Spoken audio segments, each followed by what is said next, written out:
Anda pasti sudah tidak asing lagi dengan benda yang satu ini, sampah. Ya, sampah adalah material yang dibuang sebagai sisa dari hasil produksi industri maupun rumah tangga. Definisi lainnya adalah benda-benda yang sudah tidak terpakai oleh makhluk hidup dan menjadi benda buangan.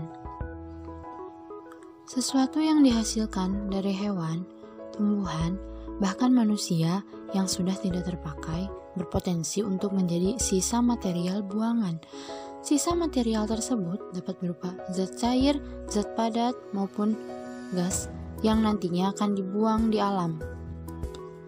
Tidak sedikit sisa material tersebut membuat terjadinya pencemaran lingkungan.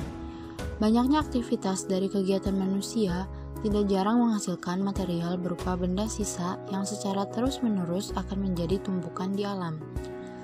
Benda sisa yang tidak berguna dan tidak diinginkan dalam jangka panjang akan menjadi permasalahan serius yang harus dilakukan pencegahan dan diberi perhatian serius. Benda sisa yang dibuang di alam tersebut biasa kita sebut sebagai sampah. Sampah yang berada di alam menjadi masalah serius karena memiliki sifat yang merugikan bagi makhluk lain yang tinggal di sekitarnya.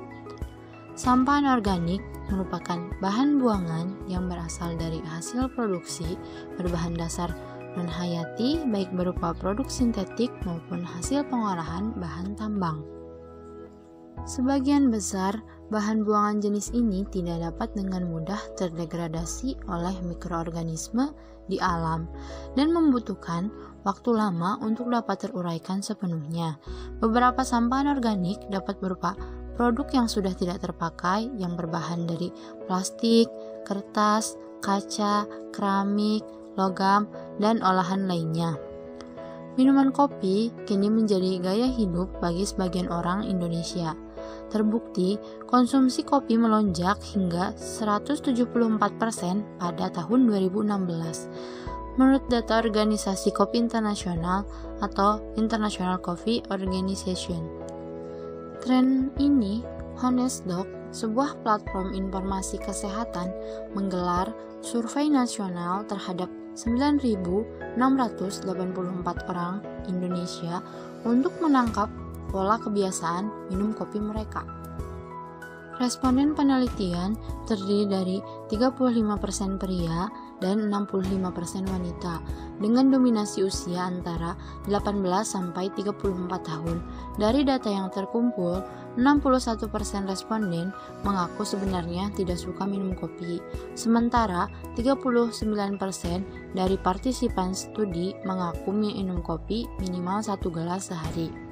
Dalam hal frekuensi, rata-rata mayoritas responden menikmati 1 gelas kopi per hari atau sekitar 21,6%.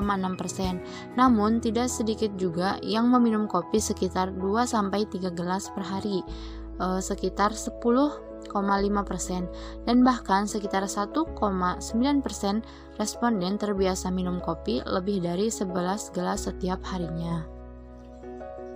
Berdasarkan yang kita cari, setiap warung mampu menjual rata-rata 200 kopi. Wah, banyak sekali ya. Sekarang, akar masalahnya adalah, faktanya, kebanyakan masyarakat kita belum mengerti tentang bahayanya sampah plastik terhadap lingkungan. Mereka cenderung tidak memilah kemasan kopi tersebut dengan sampah organik lainnya. Alhasil, sampah plastik menumpuk, menggunung, tak bisa diolah. Lebih mirisnya, tidak sedikit masyarakat membuang sampah ke selokan yang mengakibatkan terjadinya banjir.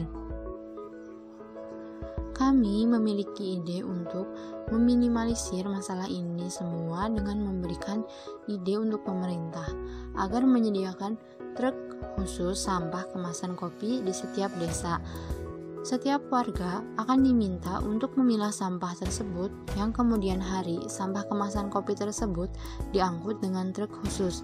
Kemudian tidak sampai di situ, pemerintah dapat membuat sebuah rumah khusus untuk membuat kerajinan dari kemasan kopi di mana yang membuatnya adalah masyarakat yang menganggur, sehingga dapat menciptakan lapangan pekerjaan serta dapat meminimalisir sampah plastik.